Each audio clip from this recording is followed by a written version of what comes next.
Hello guys, welcome back again. I hope all of you are doing well. आज है बसंत पंचमी, तो बसंत पंचमी को सभी को हार्दिक शुभकामनाएं। इस आज के मौके पर हम शुरुआत करने वाले हैं एग्रीकल्चर केमिस्ट्री की प्लेलिस्ट की 12th क्लास की। यहाँ पे मैं वीडियोस आपको बनाने वाला हूँ कुछ इंपॉर्टेंट टॉपिक की। हालांकि मैंने एक दो प्लेलिस्ट ऑलरेडी यहाँ पे अपलोड की हुई है, लेकिन रिसेंटली नए तरीके से शुरुआत करके मैं कुछ आपको टॉपिक पढ़ाने वाला हूँ जो इम्पोर्टेंट होते हैं। और आप अगर पूरे साल भर नहीं पढ़े हैं तो अगर इन प्लेलिस्ट के 12 से 15 में वीडियो डालूंगा, टोटल इनको पढ़ लेंगे तो आप इजीली पास आउट कर सकते हैं। अच्छे से स्कोर भी आप अपने मार्क्स को ले पाएंगे। तो सबसे पहले हम पीएच परास को लेके यहाँ पे अध्ययन करेंगे, जो आपको बेसिक ध्यान भी रखना है। पीएच परास क्या होता है या फिर पीएच स्केल के बारे में हम जानेंगे। ये आपके एग्रीकल्चर में भी इम्पोर्टेंट रहेगा, बायो में भी इम्पोर्टेंट रहेगा। तो ये केमिस्ट्री का टॉपिक है जिसमें हम देखेंगे पीएच के बारे में। ठीक है, इसका मिट्टी में क्या महत्व है, सूक्ष्म जीवों की क्रियाशीलता पर क्या महत्व है।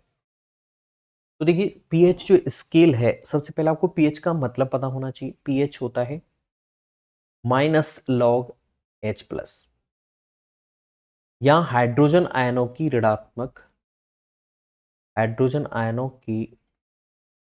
ऋणात्मक लघु गुणक।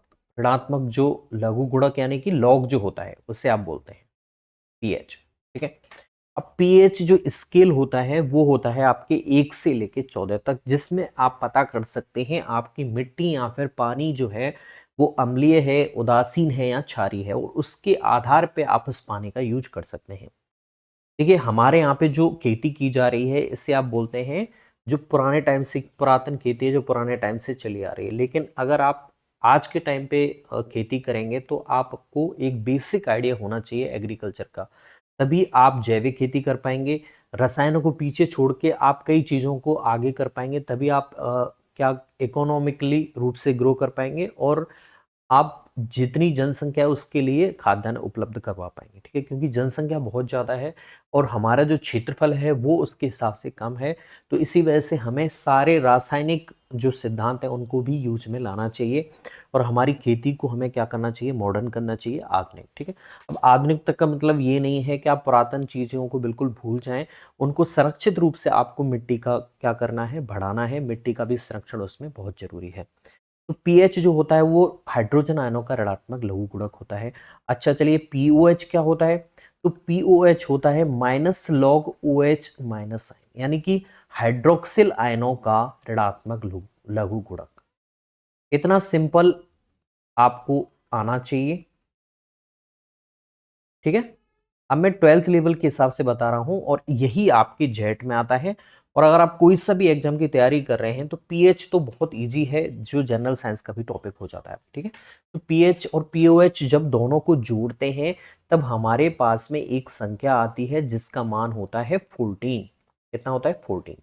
तो पीएच और पीओएच दोनों जुड़ के क्या बनाते हैं, 14 बनाते हैं। अब मैंने पीओएच बता दिया, जहां पे भी पी आ जाए तो उसे मान लीजिए आप -log। ठीक है, अगर ओ एच है तो हाइड्रोक्सिल आयन आ जाएंगे, H+ है तो H+ आयन आ जाएंगे। ठीक है, इतना बेसिक आपको अभी मैं बताने वाला हूं। अब देखिए, अगर आपसे पूछा जाए कि एक सिंचाई जल का पीएच 8 है तो पीओएच बताइए। तो आप इजीली बता सकते हैं यहाँ पे, जब मेरे पास पीएच 8 है तो पीओएच में पक्षांतरण करके बेसिक जिसे गणित आती है 14 में से 8 घटा के मैं बता पाऊंगा कि पीएच कितना होता है, 6 होता है सर। ठीक है, इतना अगर आप इजीली बता पाते हैं तो मैं समझता हूं अब आप पूरा पीएच समझ जाएंगे। चलिए आगे बढ़ते हैं अब पीएच को लेके। अब मैंने बताया पीएच जो होता है आपके, मैं स्केल बना देता हूं आपके सामने। बीच वाला जो अंक है वो 7 है, और ये आपके क्या होता है, उदासीन। ठीक है, 7 से लेकर 14 तक अंक रहेंगे, फिर यहाँ आपके 1 से लेकर रहेंगे। ठीक है, आप ध्यान देना, 1 से लेकर 2 भी होगा, 3 भी होगा, 4 भी होगा, 5 भी होगा, 6 भी होगा, 7 भी होगा, 8 भी होगा, 9 भी होगा, यहाँ पे 10 भी होगा, 11 भी होगा, 12 भी होगा, 13 भी होगा। ठीक है, अब आपसे पूछ सकता है कि जो 6 पीएच है वहां पे आपके क्या होगा, चाहे वो मृदा हो या फिर सिंचाई जल हो। ठीक है, तो यहाँ पे 6 आपसे पूछ लेता है कि 6 वाला जो पीएच है वो अम्लीय होता है या फिर कैसा होता है, क्षारीय होता है। तो आपको ध्यान रखना है 7 से कम वाला जो परास है, ये वाली जो परास है, ये आपकी अम्लीय परास है। ठीक है। और अगर आपको 7 से ज्यादा परास दे दी जाती है तो ये वाली जो परास है 7 से लेकर 14 तक, ये क्षारीय परास है। ठीक है। आप मेरे साथ लिख सकते हैं चाहे तो, और अगर आप लिखना नहीं चाहते हैं तो आप स्क्रीनशॉट भी ले सकते हैं। वीडियो का यही फायदा रहता है। और प्लेलिस्ट में मैं यहाँ पे आपको बताने वाला हूँ, तो 15 एक वीडियो में टोटल बनाऊंगा, जिससे आप इजीली कभी भी पढ़ सकते हैं। एग्जाम टाइम पे भी इसे आप पढ़ेंगे, 1 या 2 दिन पहले भी, वो भी आपके लिए कंफर्टेबल रहेगा याद करने के लिए। ठीक है। तो 1 से लेके 7 तक अम्लीय परास होती है, 7 से लेके 14 तक क्षारीय परास होती है। अच्छा चलिए 7 बताइए, 7 कैसी है? ये तो सब उदासीन परास है। ये तो कैसी है? उदासीन। ठीक है। ओके। अब देखिए एक परास होती है 6.5, 6 और 7 के बीच में 6.5 होगा, 7 और 8 के बीच में 7.5 होगा।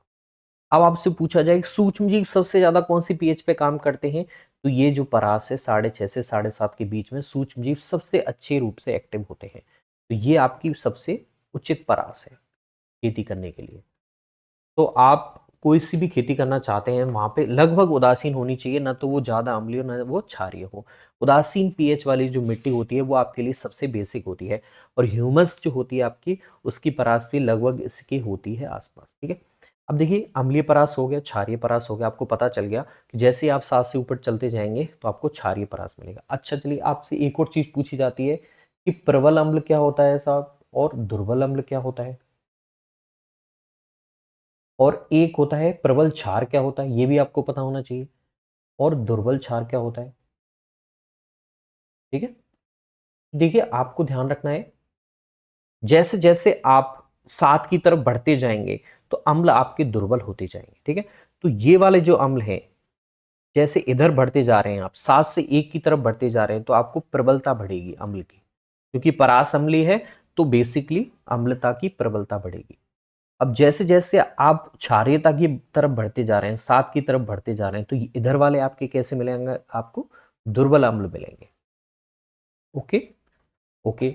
अब इधर बताइए, तो देखिए 7 से 7 के आसपास अगर आप इधर आएंगे उदासीन पीएच की तरफ, तो ये आपके होंगे दुर्बल क्षार। और जैसे जैसे आप उदासीन पीएच से ऊपर बढ़ते चले जाएंगे क्षारों की तरफ, तो ये होगा आपके प्रबल क्षार। इतना आपको समझ में आना जरूरी है। और आई होप मैं आपको समझता हूं, इतना तो आप समझदार होंगे कि आपको ये समझ में आ गया होगा। ठीक है। ओके।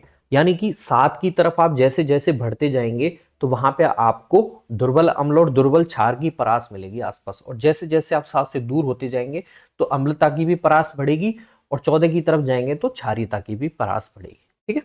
ओके। अब आपसे पूछा जाए कि अगर किसी मिट्टी में, क्वेश्चन, अगर किसी मिट्टी या सिंचाई जल में H+ आयनों की सांद्रता अधिक है, H+ आयनों की सांद्रता ज्यादा है, यानी कि वो अम्ली मिट्टी कैसी हो जाएगी? आपकी अम्ली हो जाएगी।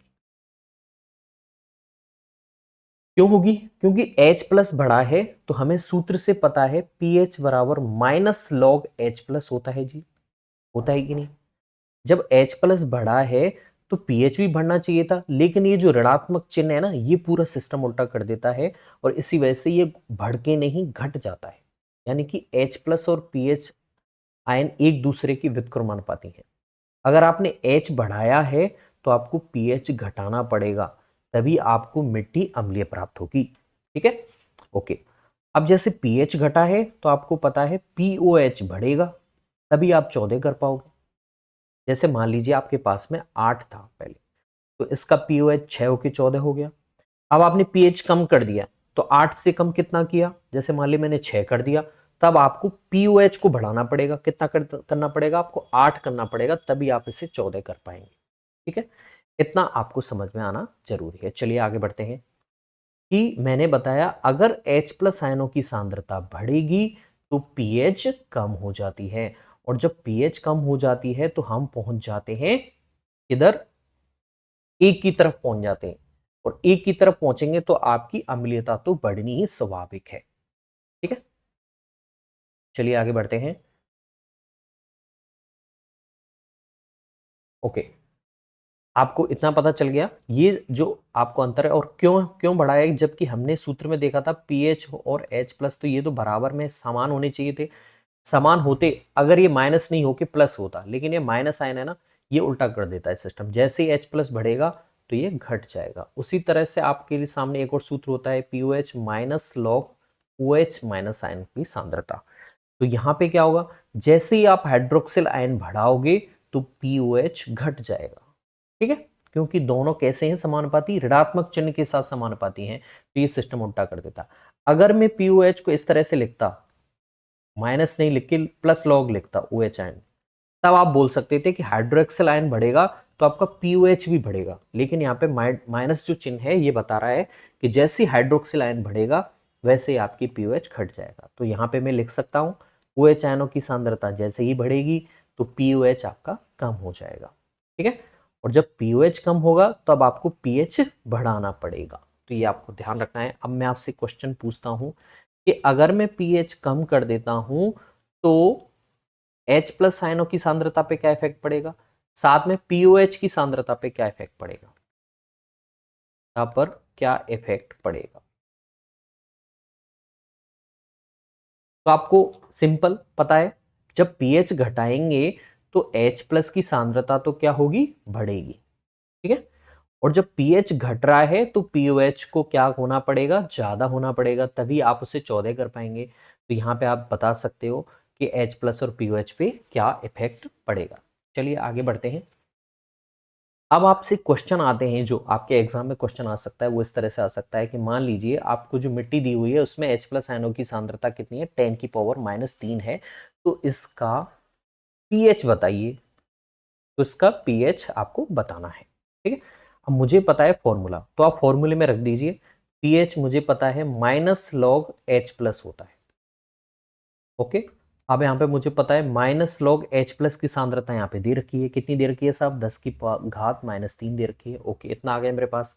अब मैं क्या करूंगा, ये जो माइनस है जो घात है इसे आगे ले जाऊंगा, तो ये हो जाएगा -3 गुणा माइनस लॉग 10। ठीक है, इतना ऐसे लिख सकता हूं मैं।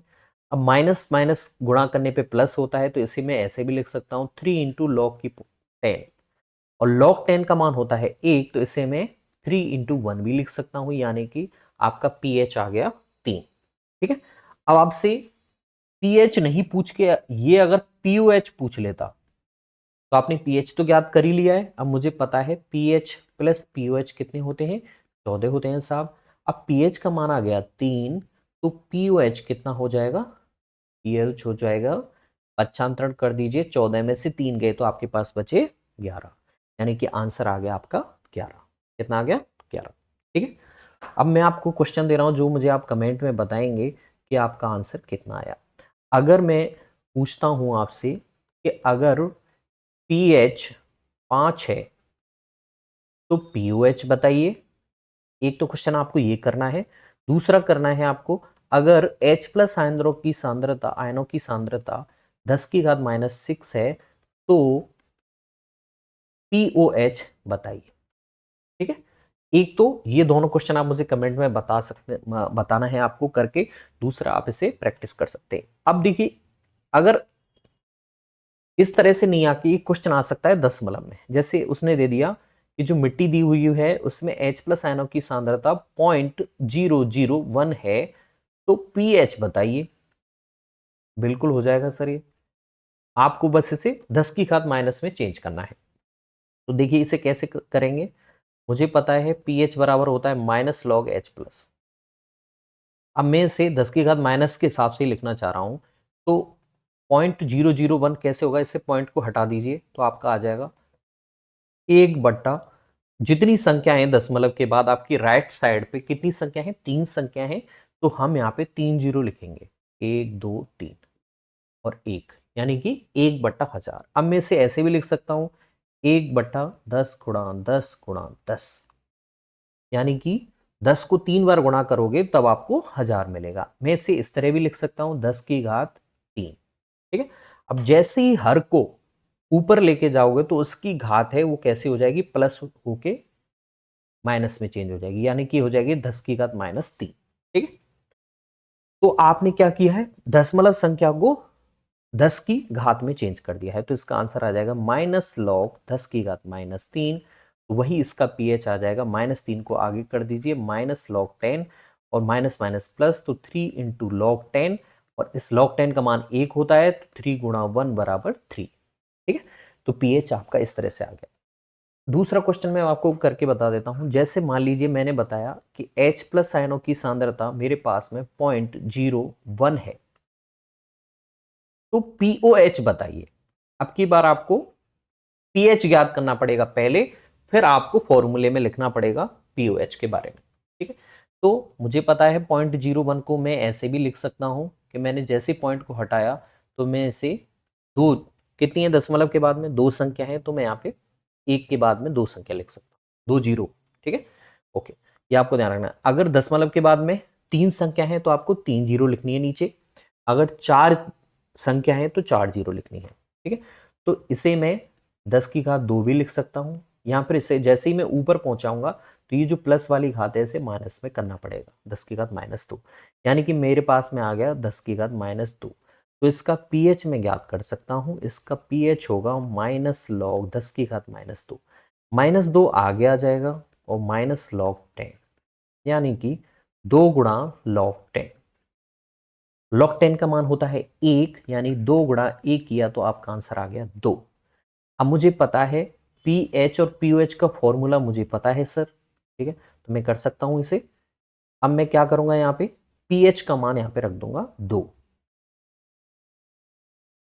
तो यहाँ पे जैसे ही मैं 2 को पक्षांतरण करके इधर पहुंचाऊंगा तो इसका आंसर आ जाएगा 14 में से 2 घटाया तो कितना आ गया 12। ठीक है, अब आपको मैं एक क्वेश्चन दे रहा हूं, आई होप आपको इतना समझ में आ गया होगा। मैं आपको एक क्वेश्चन दे रहा हूं जो आपको करना है। यदि, ठीक है, यदि H प्लस आयनों की सांद्रता 0.00001 है तो आपको POH बताना है, और ये आपको कमेंट में इसका आंसर बताना है। ठीक है, आई होप आपको इतना समझ में आ गया होगा कि पीएच परास क्या होती है। 1 से 7 तक परास अम्लीय होती है, 7 से 14 आपकी कैसी होती है, क्षारीय होती है, 7 पे उदासीन होती है, और 6.5 से 7.5 तक आपकी कैसी होती है, बेस्ट पीएच होती है। और इसी बीच में आपके क्या होता है, खेती की जाती है 6.5 से 7.5 के बीच में। और इसी पीएच पे आपके ज्यादातर सूक्ष्म जीव क्या होते हैं, क्रियाशील होते हैं, और ज्यादा आपको पोषक तत्व मिलते हैं, चाहे वो आपके सूक्ष्म पोषक तत्व या दीर्घ पोषक तत्व। अब देखिए ज्यादातर देखा जाता है जो सूक्ष्म पोषक तत्व हैं वो अम्लीय पीएच की तरफ ज्यादा मिलते हैं, ठीक है, इतना भी ध्यान रख सकते हो आप। ओके, बाकी मैंने पीएच परास के बेसिक्स के बारे में आपको बता दिया है। अगली वीडियो में हम ऐसा ही कोई टॉपिक आपके सामने लेके आएंगे। तब तक देखते रहिए मेरा चैनल। अगर आप को कोई क्वेश्चन में कंफ्यूजन है तो मुझे कमेंट में बता सकते हैं, हम नेक्स्ट वीडियो में उसका सॉल्यूशन करने की ट्राई करेंगे। चलिए, जब तक वेट करिए अगली वीडियो के लिए, तब तक लेता हूँ अलविदा, धन्यवाद, शुक्रिया।